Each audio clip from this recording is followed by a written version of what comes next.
Hi, I'm Christine from Treasure Goddess Yarn, and I am here to make your life so much easier. If you are getting ready to knit a gorgeous, complicated cable piece, I'm your woman. I've got all the tips of how to make your life easier and your knitting cablier and fabulous. Here we go. Tip number one to make your life easier with knitting cables. Start with an amazing pattern. We are knitting the Meraki in this situation. I'm not going to show the actual pattern because that designer, Makenzie Alvarez, worked very hard on her stuff. So this is the actual beautiful piece. Take your knitting, put it in your lap, get yourself ready. Your yarn off to the right or to the left, depending on however you like to knit. You're probably going to have many, many pages. Again, I'm just doing my own so you can get an idea. The chart I set off to the right. I only use it on my even rows because in this pattern, on the even rows, you're knitting the knits and purling the purls. And even though that sounds very easy, when you've got a lot going on with some of this stuff in here where you've got crossing over front, back, knit, purl, it can be a little complicated. So you want that chart off to your right. For me, I take the key or the terms and then, so either way, I'm gonna fold it in half. And then as I'm working through my written pattern, I can have this right next to it without taking up so much space that I can still sit and knit by in my armchair. This makes it very much more portable. I'm able to knit on the road, on road trips. If I have this over on the little side, this on the right, not while I'm driving, while the hubby is driving. So anyway, I like to work my pattern until I get really comfortable with a complicated chart. I use the written pattern to do the right side rows, which is where all the action is, all the cable business. I have my little cheat sheet over here that tells me exactly how to do each of my stitches when I come to them. And then when it's time for the even rows, I flip this over and just make sure I'm on track with what I think are knits and what I think are purls where they're supposed to be. And I crank along. And then after that, I'm going to highlight that little row that I'm done. So I have something to cross off my list that I've made it through. Tip number two. Tools. Use the best tools you can to make your life easier. Use good quality yarn, have a good pattern. Stitch markers are your friends. They are your saviors. I mark each side of the sets of cables. So I know when I have empty stitches that should be purl between them, I know I'm on track as I go around each of my cables on my pattern. If I didn't have that, I'd have to go all the way around, realize I'm off a couple of stitches, rip it all back, which is not fun. So stitch markers, use them, use them.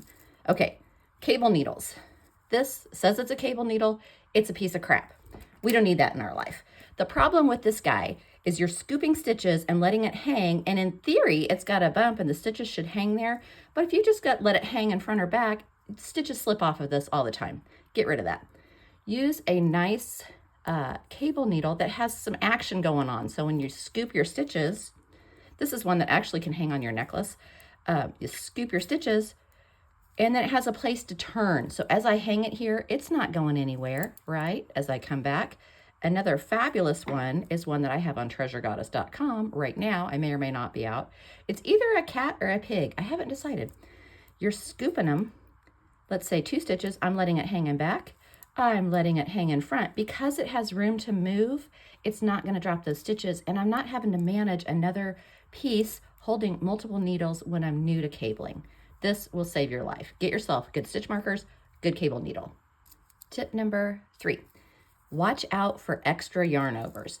In these patterns, there's a lot of front knitting, purling, purling, knitting. You're flipping that yarn from the front of your work to the back of your work. It's super easy to make a yarn over to not get that right. Flip it, scoop your stitch marker. If it's a purl, your stitch marker is going to go in the back. Make your stitches. Again, yarn goes back, then move my stitch marker, okay? Stitch markers, when you're knitting, stitch markers you want in the front. When you're purling, you want the stitch markers in the back. At least when you're knitting, I knit, it's called picking. I think it's called flicking. Oh, I do a flicking knit. It's hard to tell what you knit. So then as I'm going along and I'm knitting, I want to make sure I don't have an extra yarn over. It would be easy to see when you're coming along. Let's say I accidentally didn't do my stitches here. And then when I came around the next time on my action row, when it was time to do my cable, I could easily see that there's a little extra yarn over here that doesn't belong. These are action stitches. These are action stitches. In my pattern, I don't think there even is a yarn over. So I know if I see one, I just didn't move my yarn right. So watch out for the sneaky little yarn overs. We don't want to be increasing stitches where they don't belong. Tip number 4, your written and your charts. Use both. First, make sure you've got a great designer. You want someone that has a little bit of experience out there, that tech edits and has test knitters. I love Makenzie Alvarez, highly recommend her patterns. That's what we're knitting on here is the Meraki. So I use the written pattern and I use a funky, fun little bright stitch marker, and I move it along as I'm going through bit by bit of my pattern. So I know exactly where I am if I'm interrupted. And then on the even rows, which are knit the knits and purl the purls, it's easy to get a little bit off. Sometimes you've done a knit front and back or a knit front, back, front, and sometimes that doesn't necessarily look like it should all be purled on the opposite row, and it should be. So I use my chart for the even rows, use the written for the action. Tip number 5, give yourself some breaks and rewards. There's a lot going on here. You are testing your brain like you haven't since you first started knitting. Remember how hard that was? And now you can knit like the wind?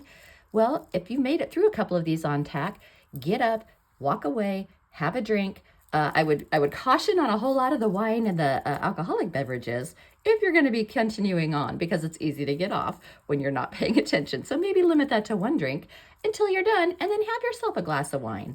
But reward yourself, but definitely take mental breaks and physically get up, walk away. And then when you come back, you have created this amazing piece of cabled knits. Stay tuned. I'm going to be showing you exactly how I knit all of my stitches.